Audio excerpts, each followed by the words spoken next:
rotation yun. Nag-rotate siya. Meron lang difference dun in the way they are oriented. Okay?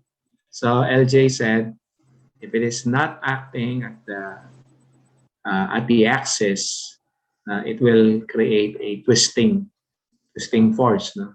Now, if it is along the longitudinal axis of the element, it will twist the element along that axis also.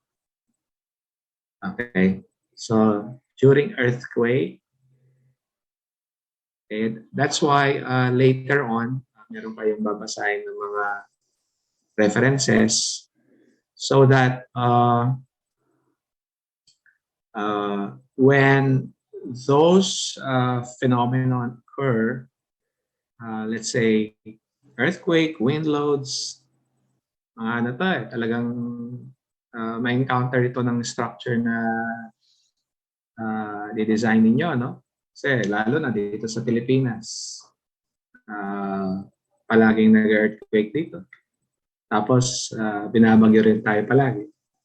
Kaya those are always the consideration. Ngayon, yung mga detailed nitty-gritty, no, na design and evaluation of the safety of the structure, no, and what materials should be used, ang may trabaho nun yung structural engineer. Usually, kasama sa team of architects and engineers, yung structural engineer. Okay, but at least, kasi di ba kapag nagde-design ng building, nauuna yung architect. Kayo muna ang mag-conceptualize yan.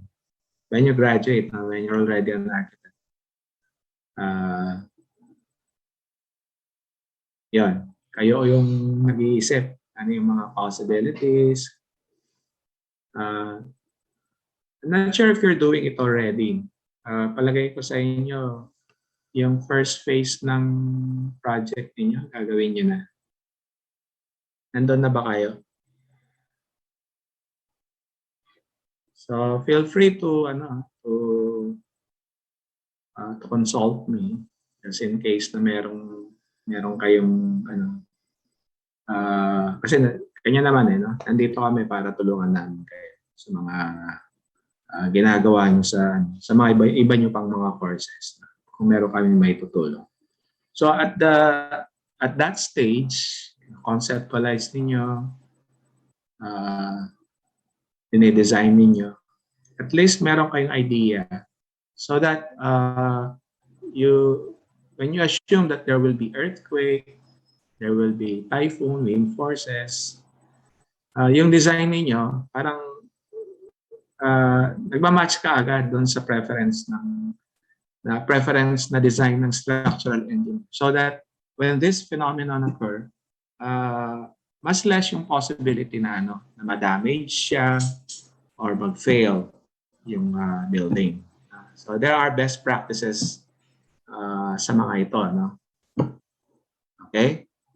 Before that, aralin muna natin tungkol sa reinforced concrete. Bakit tinawag na reinforced concrete?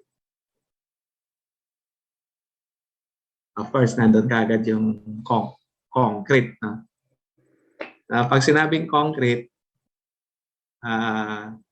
ano yan? Very familiar na tayo, no? Kasi yung mga bahay natin, halos kanya na no? Sa urban setting, no? Masonry, tapos partly meron kayong tinatawag na poste or column. No? Usually, buhos. Pag sinabing buhos, haluin yung konkreto, tapos ibubuhos dun sa forma. Okay? I hope you have already witnessed yung mga ganun na ginagawa sa construction. And then, ihilera yung mga hollow blocks, di ba? Tapos meron yung mga bakal. Yung mga bakal, ang tawag dyan, rebars. Rebars. Yun na mismo yung tinatawag na reinforcement. Okay?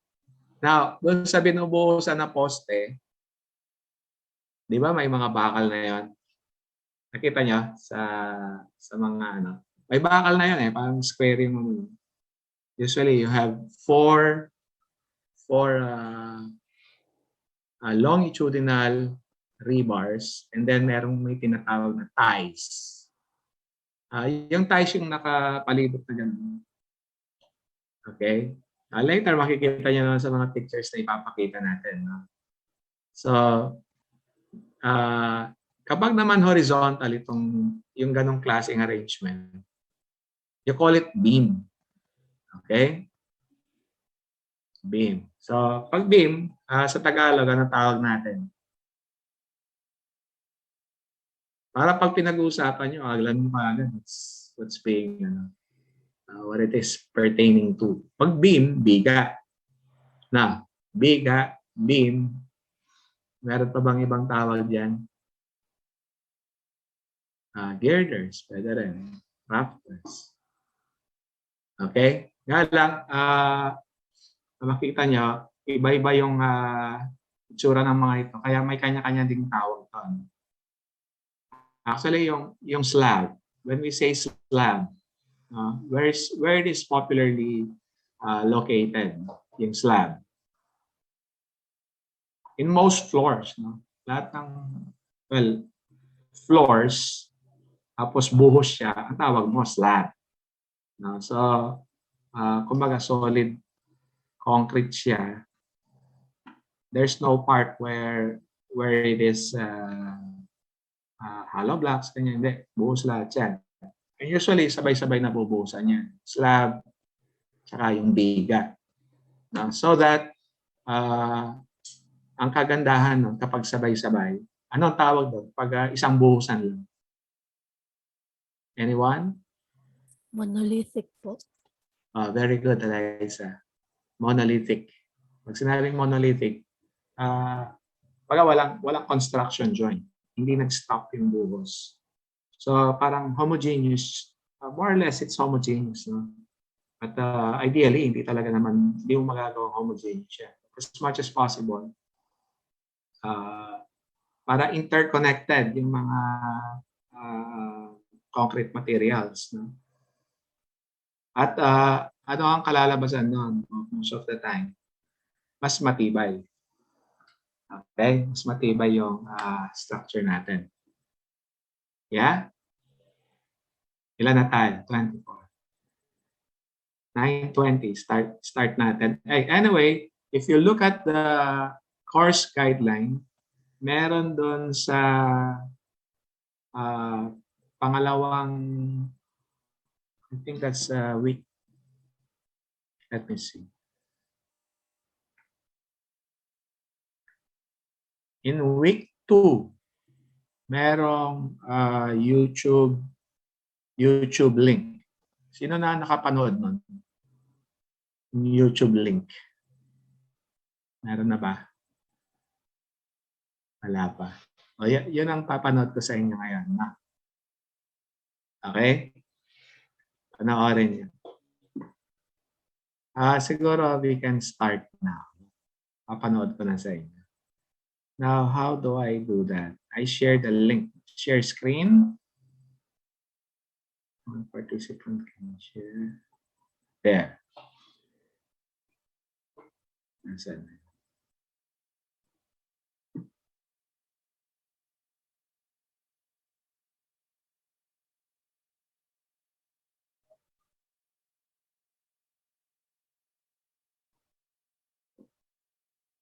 Yan. Do you see it?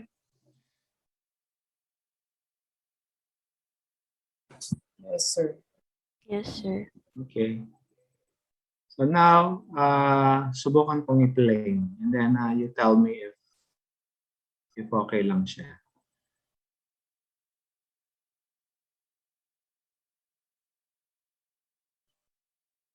So now we get to put all the pieces together. So we've looked at. Yun. Malinaw ba yung yung dating sa atin? Is Yes. okay? Yes. Do you read it? Do you hear it? Okay. Did I hear yes? Yes pa. Different elements of buildings. Ayan. So we looked at beams and columns. Ayan, trusses, kagad natin siya na. but we need to put them together and look at structures overall. So we looked at bridges a little bit. So we looked at truss bridges, cable stay bridges. Those tend to have just single elements in them. So it's easier to look at those earlier. But now as we look at buildings, we're going to start putting beams and columns and things, trusses. Buildings kind of take all those pieces and put them together. So designing a building or understanding and analyzing a building is just about really combining those elements. So first thing an engineer would probably do is look at the independent elements. So they first consider the different types of loads that the buildings can be subjected to. Vertical loads are some of the main loads, one of the first things an engineer would look at. So a vertical load will come from self-weight, is what we refer to it as, but the materials themselves. So the building is made of concrete or steel or some other material, but that has a certain weight, and that vertical load from that weight has to get down to the ground. We also get applied loads from people, furniture, everything that's in the building, all the equipment, whatever materials are in the building. Those, again, are all vertical loads. In addition, on the outside of the building, you get snow, which is a big vertical load. Rain can sometimes pool up on the roof. And those are things we'll look at. So those are vertical loads. So as we analyze and design for those vertical loads, it would be a lot like we did when we looked at beams and columns. So we'd figure out first the load path. So those vertical loads would be either on the roof or on the floor level, so where the people are generating the loads. Those would be applied directly to the beams. So those beams, we would look at the beams. Those beams we would analyze to make sure they're okay. Then those beams would carry the loads out to the columns, and the columns would carry the load down to the ground. And we would call that a vertical load flow, or a load flow. So you're figuring out where the load starts and how it gets down to the ground in a safe manner.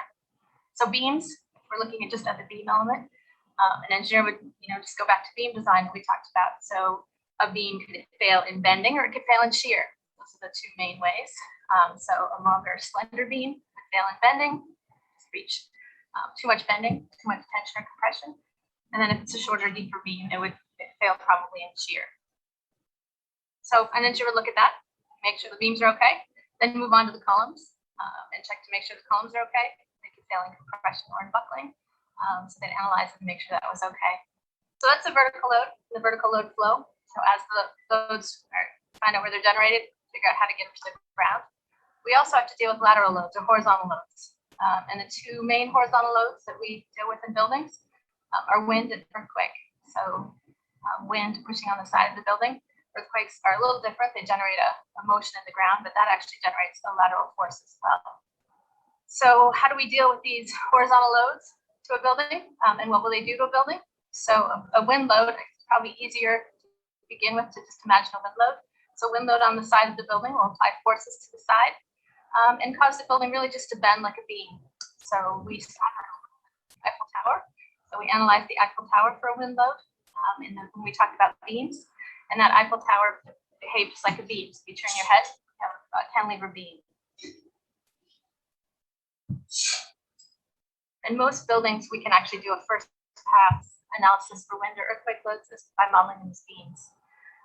So instead of tension and compression being within a single member, as it would be with a beam, we'll have tension and compression on different columns in that scenario by modeling a building as opposed to a single element, but the concepts will be the same. So a shorter, wider building will tend to fail in shear, whereas a tall, more slender building will tend to bend more. So we'll have more of a bending behavior. And then we'll look at where tension and compression is due to that bending. We'll look at those columns, see if those columns can take that extra compression, see if they can handle the tension. The other two failure modes for an overall building are overturning and sliding. So a building just toppling over or a building sliding along the base.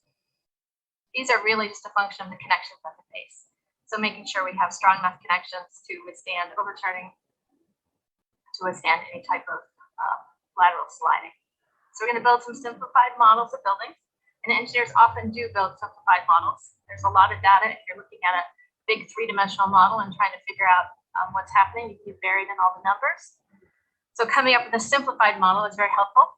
So we can take a standard three-dimensional model of a structure, and what I'll usually do as a first pass is come up with a two-dimensional model.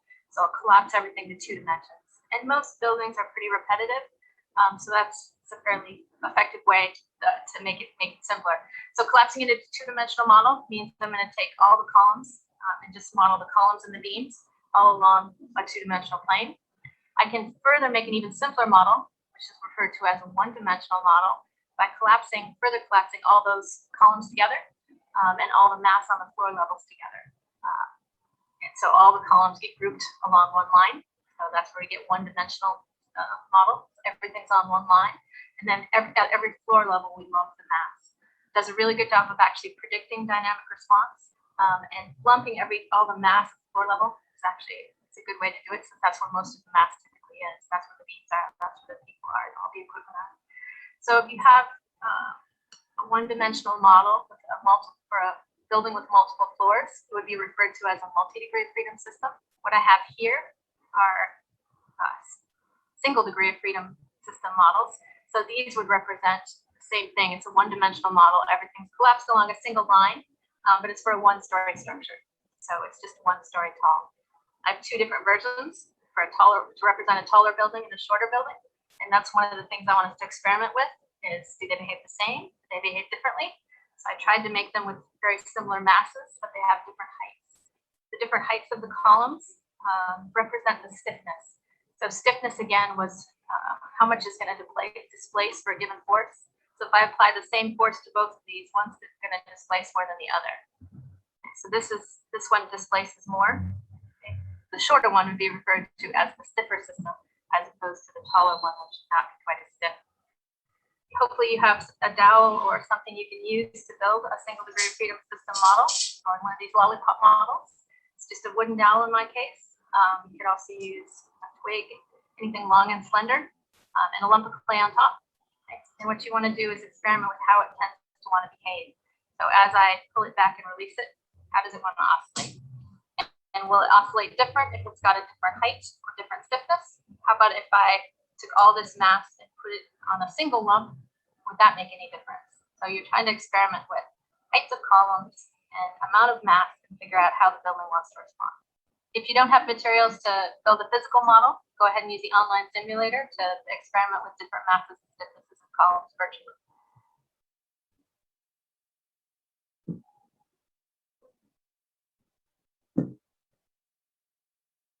Okay.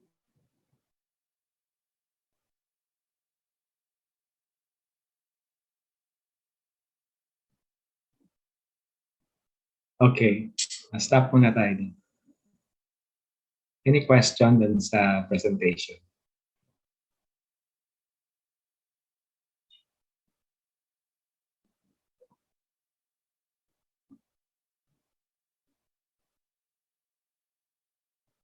So the first one gives us an idea kung paano how structures are modeled. So you can do that while designing your building. And then she mentioned na yung mga structural engineers also do that. No? Nga lang, sa kanila, mas kina-complicate. No? What we say, they make it more like a micro-analysis. Actually, they break it down per element. Yun ang ginagawa ng engineer. No? Or specifically the structural engineer. Now, there are other lessons here.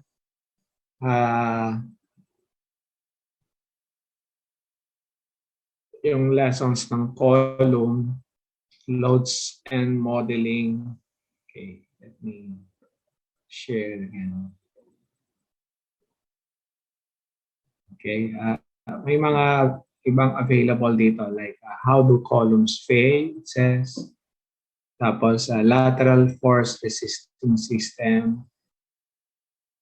And so on. No? You can watch this in your free time. Okay? So what's important yung karoon lang kayo ng idea. How the forces are relating no? to the reality. Gets yung ganon. Okay, so iba yung ipe-present ko. I have a PowerPoint presentation.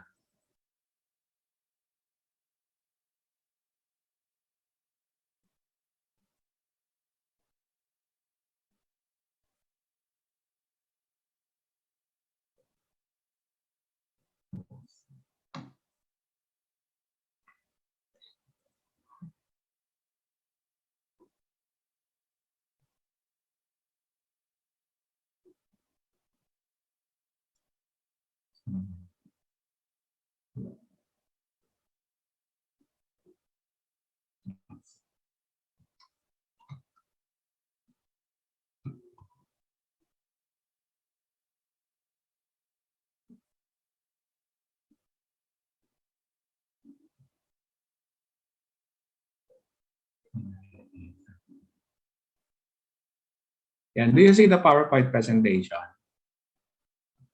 Yan. Okay. Okay, so this course is entitled Form Finding in Structures 2, Reinforced Concrete Structures, so particularly the type of structure that we're going to discuss here. Okay, this is the outline of the presentation.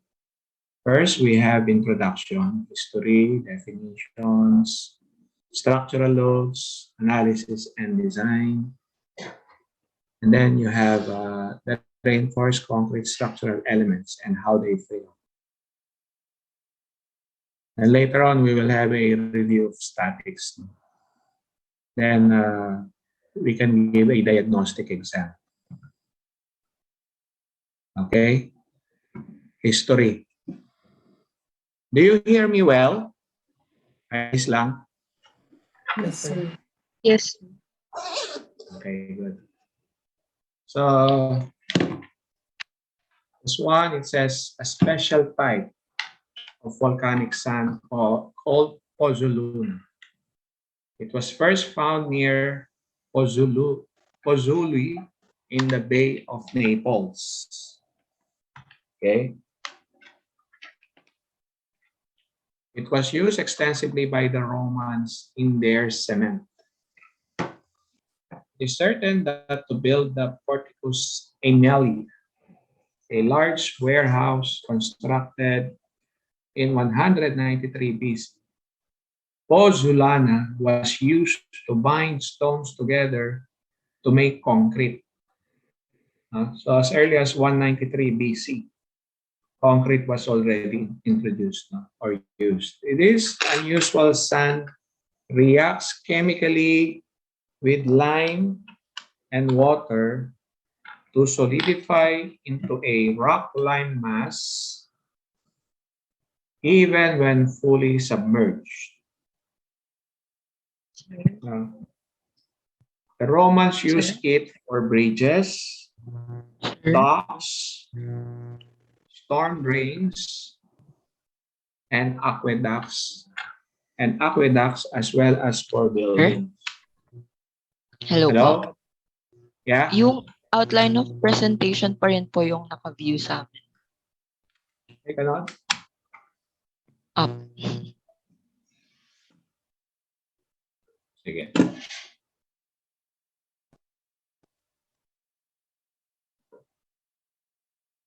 Okay. Anong problema?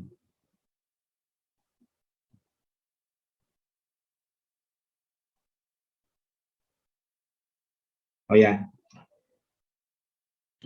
Okay na po. Okay na? Apo. Thank you. Okay. Mas malinaw ba yung boses ko ngayon? Yes po. Do you hear me better? Yes, sir. Good. So yan, ang tawag dyan, pozzolana. So, we know how that word was used. Because it was found near Pozzoli in the Bay of Naples. Okay?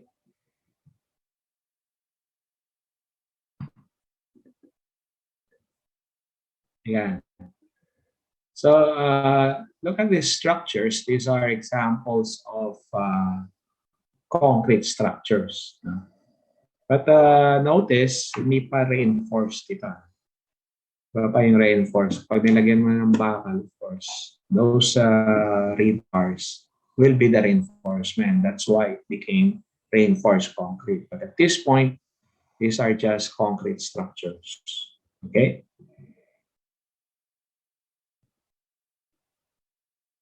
Now, pababa ito. So disagreement exists among researchers as to the first real use of reinforcing in concrete. So the construction, it says, of several small rowboats by John Louis Lambo in the early 1850s is cited as the first successful example.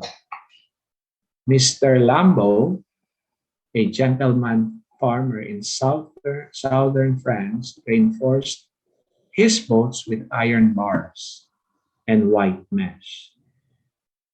So he had some plans for using this material in building construction because he applied for a patent in France and Belgium in 1856, describing concrete as follows. It is an improved building material to be used as a substitute for wood in naval and architectural constructions, and also for domestic purposes where dampness is to be avoided. Okay.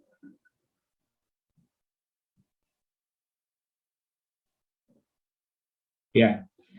This is the boat that was constructed or invented by Lambo, Mr. Lambo. Okay, so it is reinforced with steel and some wire mesh. Okay. And then the first landmark building in reinforced concrete was built by an American mechanical engineer. He is William E. Ward in 1871 up to 1875. The house stands today in Port Chester, New York. It is well known because it is because of the diligence with which Mr. Ward conducted all of his business, researching and documenting everything. Yeah, the building is made of entirely reinforced concrete from the foundation to the mansard roof that caps the two-story main block. So ito yung mansard roof. Pati yun are also reinforced concrete. Okay?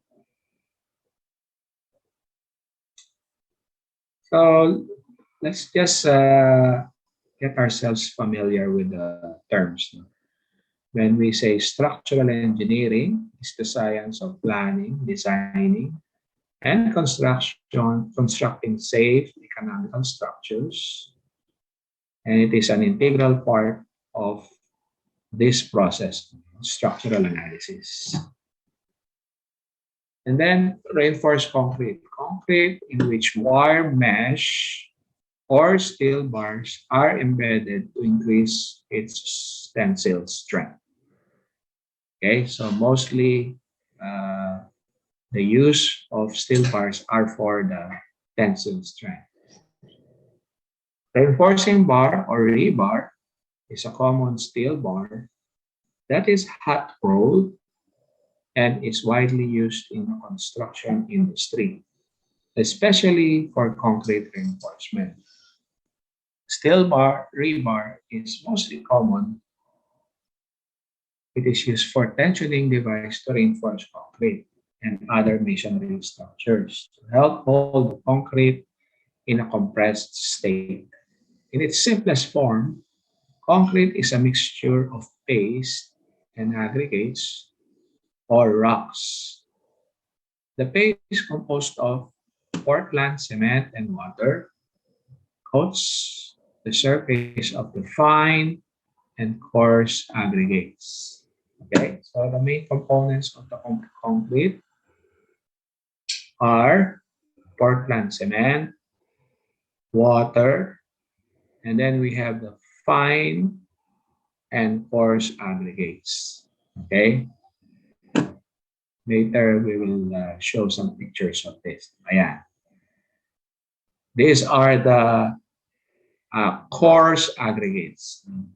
Coarse, makita niyo mga bato ito. Usually, na-crush ito. Have you heard about yung mga crusher? Yung mga crusher, parang this is in a quarry. They will hold some pebbles, no, or big stones. Then they'll put it sa crusher. So that crusher will crush the stones, no, into sizes. Pwedeng 3/4 yan or 1.5 each. I say 3/4 of an inch. And then 1.5 inches pwede rin, no, sa crusher. So iba yung use dito, no? Yung 3/4 usually yan yung binubuhos sa sa mga biga, no? Yung for beams and columns sa mga bahay, no? Kasi medyo masinsin yung distances ng mga reinforcing bars. But for pavement or roads, enough na yung mga 1.5 inches or inch na concrete. Of course, pareho lang yung fine aggregate and Portland cement. This is actually fine aggregate or popularly known as sand. Okay? Yung sand, ito yung kinakwari sa mga rivers. Of course, may mga halo yan, no? Kapag malapit sa volcano, yung pinagkuhanan ng sand, maraming pumice yan, pumice stones. You know pumice stones? When we say pumice stones, ito yung parang white na lightweight, tapos soft sila. They're not, hindi ito recommended na gamitin sa mga concrete materials, no? Kasi it makes your concrete not durable, no? Kasi masyado nga siyang soft, it's easily crushed. So it already affects the compressive strength of the concrete. Okay? Kaya ang mas recommended na gamitin ito, mga crushed stones itong mga to sizes. Okay? So if you're ordering ready-mix concrete, kita niyo to? Ready-mix ito, no? Ito yung mga ready-mix concrete trucks. So these ready-mix concrete trucks, they hold the concrete from the batching plant. This is the batching plant. Do you see my cursor? When I move it like that, do you see it? Okay, Yes. this is the batching plant. So papasok sa ilalim yung ready-mix concrete truck. It will hold the concrete to the site. Tapos doon ibubuhos yung concrete. Okay, so usually you would order 3/4 of concrete if you are using it for column or beams or for in that sense yung building. Pero sa mga at grade concrete, pwede na yung 1.5 kapag hindi masinsin yung because at grade concrete, kukunti lang yung reinforcement. The reason why we use 3/4 is so that hindi nagkakaroon ng void between the reinforcements. Okay, so very important. And then this one, ito yung tinatawag na one bagger. Okay?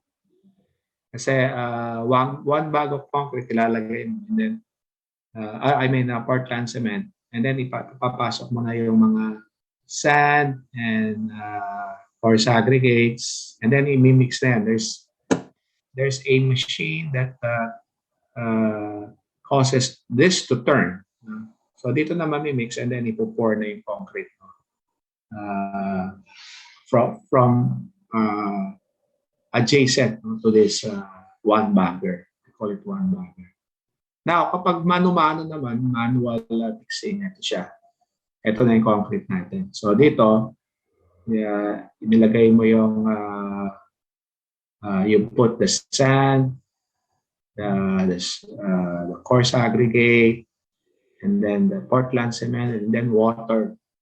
Tapos i-mix na ng mason, no? And then from here, ipo-pour nila doon sa dapat nilang paglalagyan.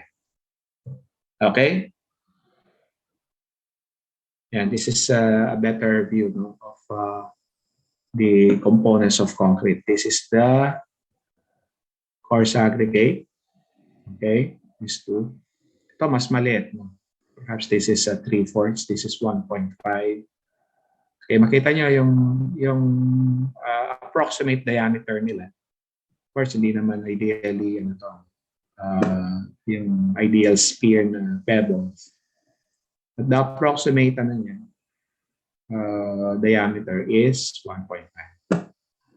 Okay, Portland cement, and then fine aggregates or sand. Now, this photo shows different chemicals. These are also mixed to our concrete, but depending on the situation or the condition on site. Okay, so we call them admixtures. Okay, admixtures. So first we have the air entraining admixtures. Where do we use air entraining admixtures? Anyone? Baka sakaling meron yung nakabasa sa inyo. Places na may winter po. Correct. Thank you, LJ. Nakakadalawa na si LJ. So air entraining, as the term implies, it causes the concrete to have air inside the concrete. What's the effect of that? Parang binibigyan niya ng pagkakataon yung water inside to expand when there is mix during winter. Okay? Kasi during winter, iba nagiging masyadong malamig, nagiging ice yung water. So, what do you notice when water becomes ice? Nag-expand siya, di ba? So, if you have an air entraining admixtures, when there are voids inside, there's merong allowance, no, para sa water na mag-expand so that it will not cause cracks sa concrete natin. Okay? Now, the second one, it says water reducing admixtures. What do you think water is for? Why do we mix it with concrete? So first of all, kailangan yun doon sa chemical reaction ng cement so that if you pour water, merong hydration. Titigas yung concrete. Now, itong water reducing admixture, it reduces your need for more water. Okay? To reach its design strength. Okay? Not compromising the workability of the concrete. Okay? So what would you notice if you reduce the water? Pag kulang ang water, what will happen?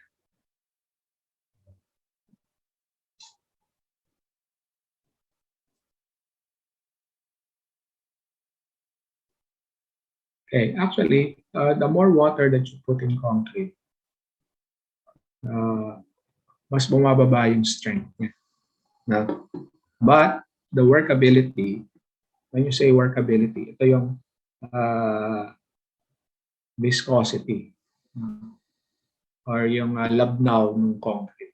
Kapag mas malabnaw ang concrete, hindi masyadong mahihirapan yung mga tao mo na so to place the concrete to form. So what happens when you put water reducing, it still maintains the workability, but then it will have less water. Okay? These two, yung plasticizer din, are almost the same in action. Although itong plasticizers, kumbaga mas matapang yun sa pangalawa. We use plasticizer for high-strength concrete. Okay? For the high-strength concrete, you even use lesser water. But then, you really need to mix the concrete with the other elements to achieve that high strength. Okay? And then this number 4, accelerating admixtures. What do you think is that for? Accelerating admixtures. If you need the concrete to cure faster, you need this, accelerating admixture. You accelerate the curing. Okay? When do you think you need the concrete to accelerate more? In curing. For example, your concrete is placed in an inclined plane. Okay? Kasi kapag hindi siya agad mag-set, mag-flow siya, hindi na magiging even yung distribution ng concrete mo. So you accelerate the curing para kaagad-agad nagsiset siya. Okay? Now, retarding admixtures are used for retarding the curing. When do you need to retard? When we say retard, ito yung delaying. It's the other meaning of retard. Retarding means delaying the setting of the concrete. Okay? So for example, your batching plant is too far away from the site where you will pour the concrete. So you need this. You have to retard because it will take time for you to deliver the concrete. You have to retard the setting or curing. Okay? What about hydration control admixtures? Hydration control, when it's too hot, lalo na sa atin, if you are pouring concrete in a sunny day, no? Sabihin natin during yung peak ng summer season or dry season sa atin. So you have to mix this so that hindi kaagad nag-evaporate yung water. Okay? Kasi pag nag-evaporate kaagad yung water, hindi magiging complete yung hydration sa surface ng concrete. And then eventually magkakaroon ng cracks sa surface ng concrete natin. So you need this. And so on. Yung mga iba rito, Google din yan. Or there are other references for this. Shrinkage, corrosion, alkali silica reactivity inhibitors, coloring, and other admixtures such as workability, bonding, foaming, and pumping admixtures. So different site conditions, we use admixture so that your concrete can adapt doon sa conditions sa site. Okay, next element would be Our next component would be the reinforcing bars. Ito na itsura ng reinforcing bars natin. Do you see them? So what do you think are this? Ito. Yan. Ano yung mga yan?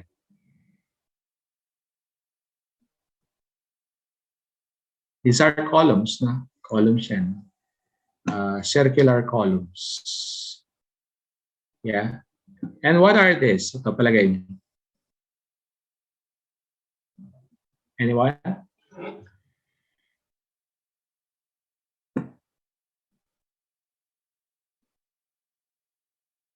So these are the, supposedly you can do this by lapping, no? But you can use this to connect one bar to another bar para continuous lang yung connection nila. Yeah.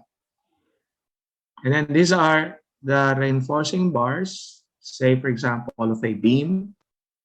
Ito naman, I think this is the reinforcing bar for columns. Okay. Now more so, ito pa yung tsura nila. No? So you have plane. Pag plane, wala kang these forms here. No? When you say they are deformed, this is how they look like. Okay, plane, and this is the deformed. There are even different types of deformed. Mostly we have this, no? What is in the middle. Okay, and we have, if we use the deformed bars, of course you have to tie them. Ito yung iba-ibang klase ng tie. Snap or simple tie, saddle tie, wall tie, and so on. Okay? So far, do you have any question?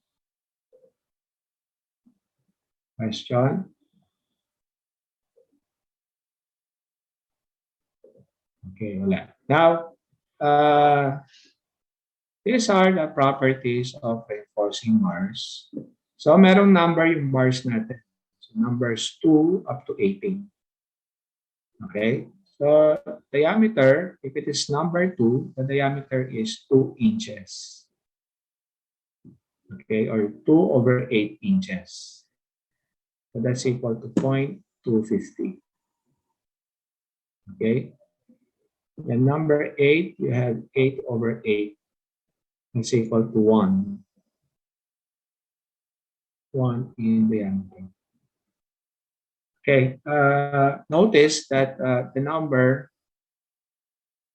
we'll say number 2, that's 2/8. Yun ang pwede nyo i-reference. Don't forget the inches, diameter in inches. Okay, now the area in square inches is this. Then you have the perimeter, weight pound per feet. What we will be using extensively is the area in here, or cross-sectional area. Yeah. And some other examples of the use of reinforced concrete. Footings. Okay. Where can you find footings? Saan ba located ang mga footings natin? Ilalim po ng lupa. Ano, Liza? Sa ilalim po ng columns, sa ilalim ng lupa. Yeah. Correct. Thank you, Alisa.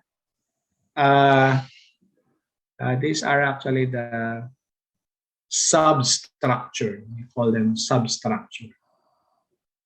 Okay? When you say substructure, ito yung from the ground pababa. You have the footings or foundation. Substructure, foundation, footing, they're almost synonymous. Okay? Now, columns. Ito yung column. Now, this type of a column is a spiral column. Okay? Yung spiral column, you'll notice continuous yung ano niya. Continuous yung, supposedly, we call them tie. No? It's a spiral tie. Continuous yan up to yung sa taas niya or top. And then, ito yung beams. No?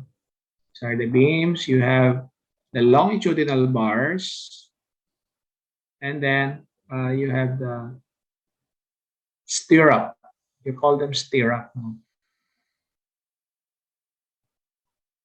And then this is the retaining wall. Retaining walls, you have longitudinal bars. Ito yung mga dot dito.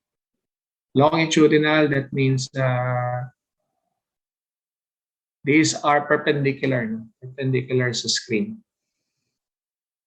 Okay? These are vertical bars. Of course, these are tied together. And then we have the concrete no? that is poured here. Okay? Then we have slabs. Slabs, you have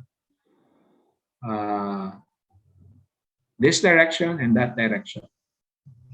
Yung main reinforcements ng slabs are usually placed perpendicular to each other so that they will resist those tensile forces perpendicular to each direction. Okay. Now, this photo on your right, what do you think is this? Napakarami niyang reinforcement. So, tignan niyo yung longitudinal bars niya. Okay, they are so big. No?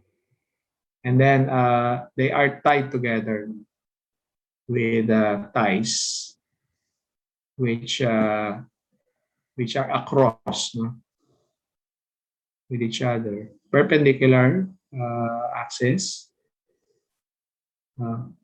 So most likely, I could imagine this will be used in a pier.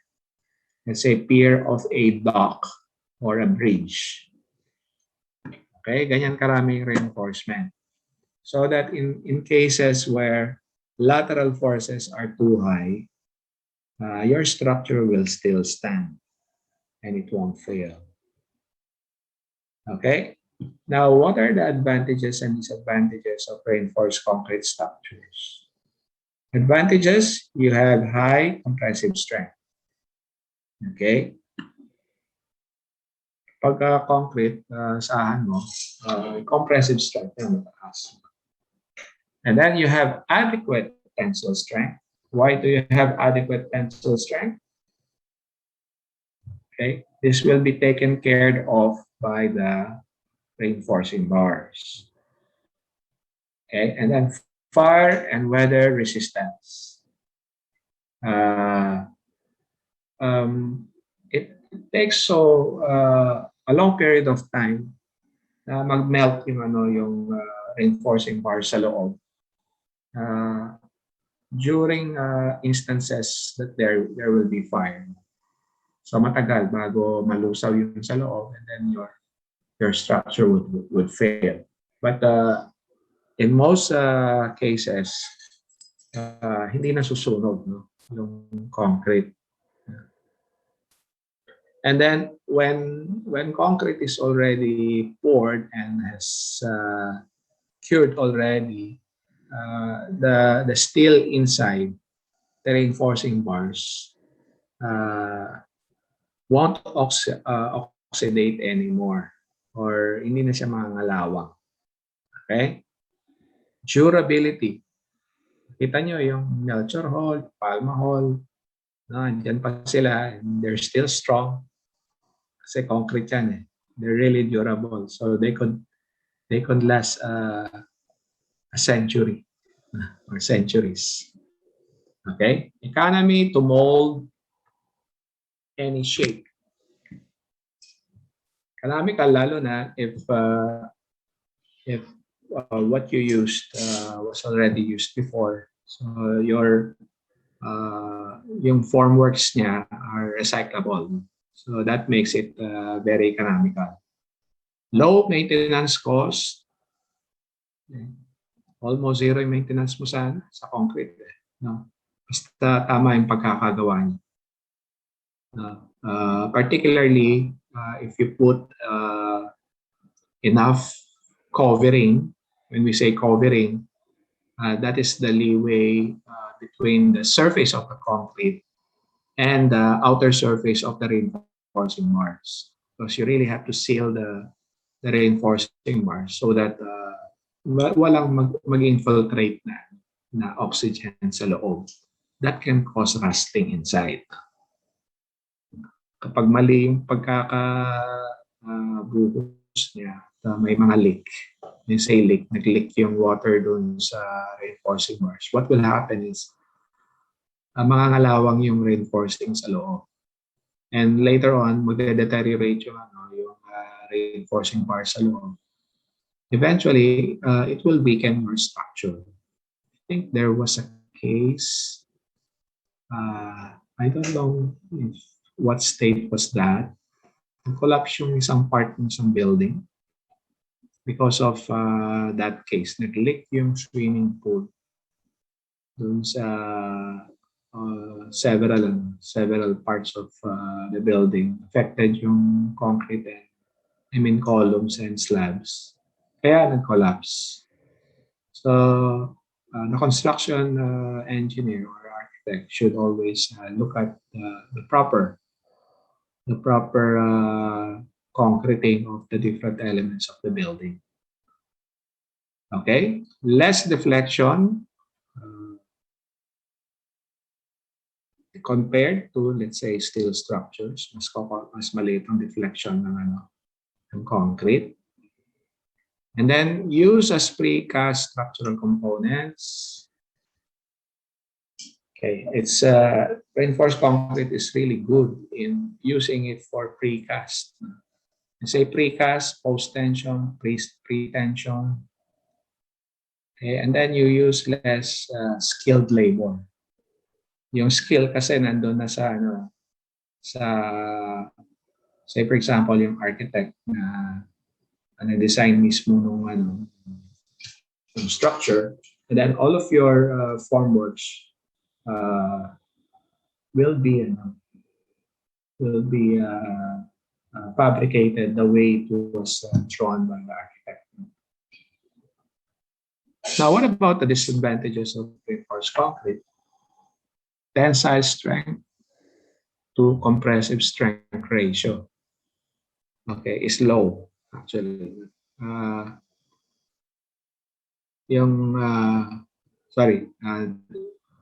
Too high. So yung compressive strength compared to the tensile strength, malaki yung later on makikita niyo ito when we design beams, because for that we will be computing for the modular ratio. It's pertaining to the modular ratio. Now, the number 2, uncertainty of final strength. Why do we say that it is uncertain?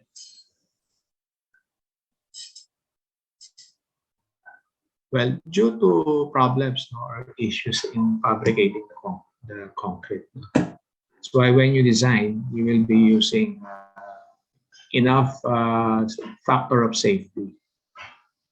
Okay? And then you have larger column section. Mas malalaki yung mga columns mo. Then we have shrinkage. Later on, we will see why it is written there, shrinkage, directly related to the property of column. Okay, I have stopped share. Let us have a 15-minute break. Okay? Sige, but we will not end the presentation. Sige,